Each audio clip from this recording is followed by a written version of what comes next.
seperti apa ketika gala hari ini bisa dibilang kan di lokasinya ketepatan juga. Mungkin bisa dijelaskan. Perasaannya campur aduk, ada sedih, ada haru, ada bangga, ada terkejut karena sebuah film yang dikemas menjadi sebuah karya ini di luar ekspektasi.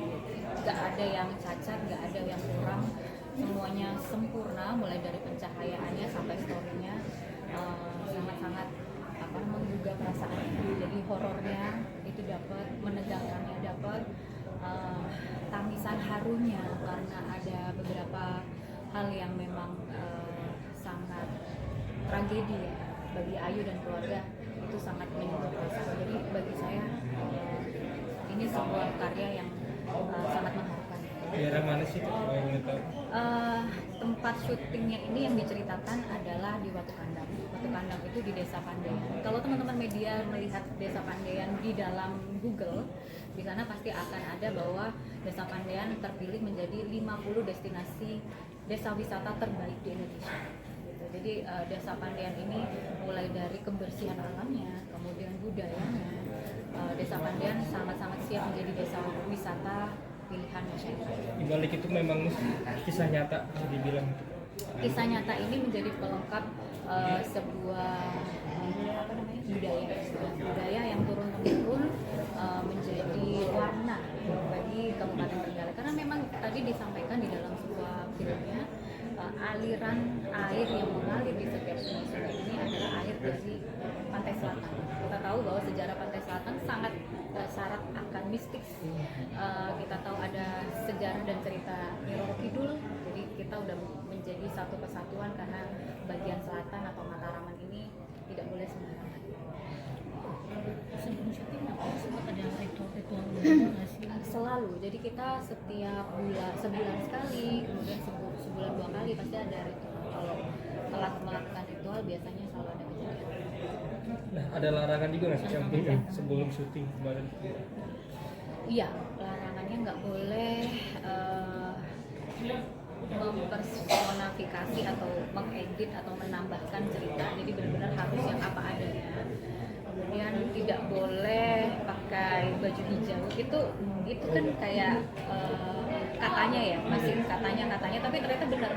Ketika Saranya pakai baju hijau di pantai, ternyata Saranya kemasukan, kedatangan. Dan untuk menyembuhkan Sarah yang kedatangan itu butuh waktu yang cukup panjang, sehingga dalam proses syuting juga agak sedikit Itu di balik layar ya? Mungkin. di balik layar. Nah, itu pas komunikasinya siapa yang merasakan mungkin? Yang masuk itu ke tubuh Sarah, yang masuk itu daerah pantai selatan. Ketika Sarah dan teman-teman ini berkunjung ke pantai, Saranya pakai baju hijau. Nah, kemudian pulangnya sampai mobil, Saranya udah terengah-engah, nggak bisa nafas, udah lain suaranya. Kemudian sampai hotel juga masih belum bisa disembuhkan. Ya kita bersyukur Mas Risa bisa ngaji dengan lantunan yang cukup merdu di telinga, sehingga yang masuk ke Sarah itu memuji suaranya Mas Risa enak kalau ngaji gitu. Jadi itu bagian-bagian story di luar layar yang memang itu nyata. Oke. Tadi juga sempat kayak Yen bilang katanya sempat ada pengalaman pas masuk toilet, padahal itu lampunya nggak dicolokin, tapi dia sempat menyala ngedapur. Itu gimana sih? Mungkin emang ada mungkin hal-hal seperti itu. Iya, itu memang ada gitu. Nggak usah jauh-jauh di sekitaran Desa Pandean, di Pendopo aja, Pendopo Kabupaten Trenggalek. Kita tahu kan umur Pendopo itu 850 tahun ya. Jadi kehidupan Pendopo sama saya jauh lebih tua Pendopo. Di depan kamar saya itu dulunya kamar sinden. Nah, biasanya kalau ada hal-hal yang nggak disukain itu biasanya saya selalu didatengin di dalam mimpi. Bahkan sampai ngikut saya ke jalan. Karena ada pesan yang memang dia nggak bisa sampaikan ke orang yang mungkin tidak bisa secara baik ya menangkap pesannya, energinya.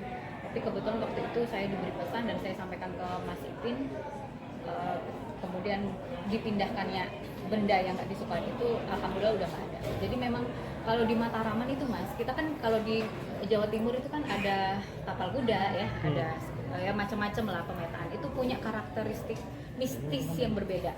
Kita ngomong kalau di Banyuwangi ya dengan karakternya sendiri. Di Mataraman ini kalau Mas baca dulu sejarah Majapahit dan lain sebagainya, Mataraman ini syarat dengan hal-hal spiritual. Jadi kalau kita percaya mau menjadi pemimpin itu kita harus punya pulung dulu.